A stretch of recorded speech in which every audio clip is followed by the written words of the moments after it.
festival natin. Mayor Negrao, Oscar Richard Garin. Good afternoon, sir.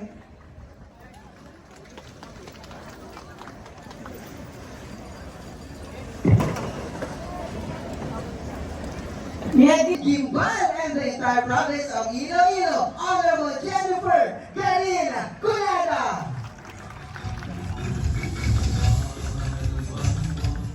Thank you, Kate, for that very beautiful introduction. Okay. So, may arayan nga hapon sa tanan-tanan. Gina-acknowledge ko gid ang founder o kung ang tatay-tatay natin kang Bantayan Festival. Naanay Mayor Maniga sa Gimbal, Telad, Mayoran sa Miag-Aw, Honorable Richard Garin. Ay, palakpaka mo. 22 years na dahil forma ako, no? Kailan atin ng mga bisita, hindi ko rin tanan isa-isa, ha? Kailan? Ha? Pinuntain doon yung mga officials, no? Kaya ko gadali man. Kang una, halika una, ano, ras kita na sugutan, bali Mayor Richard, usually alas 2. Well, during that time, hindi man tama kainit o kung maagwantahan pa ka nga ng performers at amo ka to nga init. Pero talata na, pertegit kainit. So, we decided with the organizer na i-late ang pagsugod kang tribal dance na competition. Kaya tama kainit ang heat index, no? Ura tama, diyan ka muna nga sa amon chimpo, mga bata pa kami pero tilad lang. No? Tilad lang din nga adlaw-adlaw. And it's a very, akaribaan na klase nga mga gakartabo tilad. Pero ang atin nga Bantayan Festival, malayon kita na. Ika-22nd Bantayan Festival natin, katilad, masugod kita sa mabugnaw nga hapon, hasta rin mga gabi. It will probably be the first time na gabi kita matapos ng ating competition, hasta mga alas 7. Kaya sa tanan-tanan, sa mga bisita, welcome gid, bigyan sa Gimbal to witness and watch the tribal dance competition. The tribal dance competition is very important sa Gimbalanan because it's like telling a story about Bantayan. Kung paano ang Gimbal indipinsahan ng mga Gimbalanon ng unang at Chimpo. So relax and enjoy the performances ng mga different tribes, ng 6 tribes.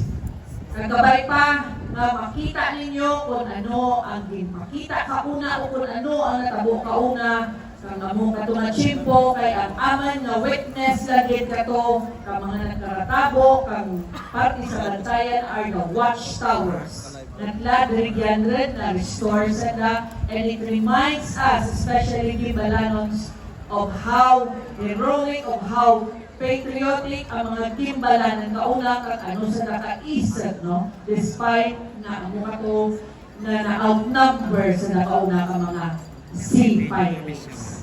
Pero glad, it's a modern time and let's always remember the past. We should remember the past too para ma-preserve natin ang present.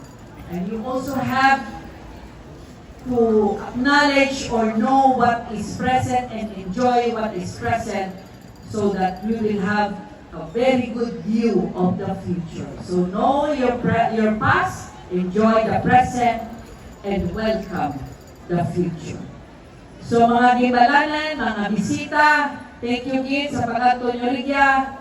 And you are here, you are safe here in Gimbal because Gimbal is one of the most peaceful towns in the whole province of Iloilo.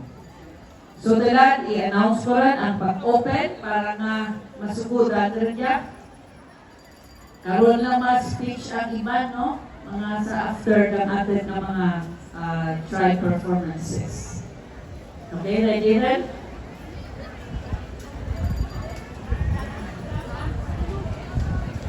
O, dyan ito, already ka naman practice. Ha? So, announce ko open, and then with the drums, and then like this. Okay. Dalilan may kuligin ko dyan. Ano dyan? Tribo? Banwahanon. Sige mo.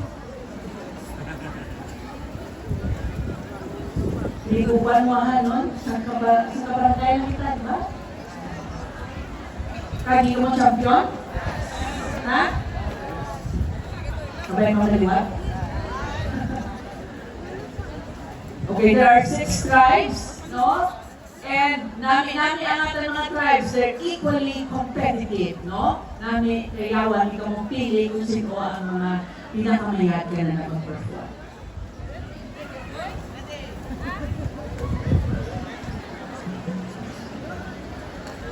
Okay. By virtue of the power vested in me, as the municipal mayor of this town, the town of the rising sun and sons, I, Jennifer Garin Colada, declare this tribal drama competition open.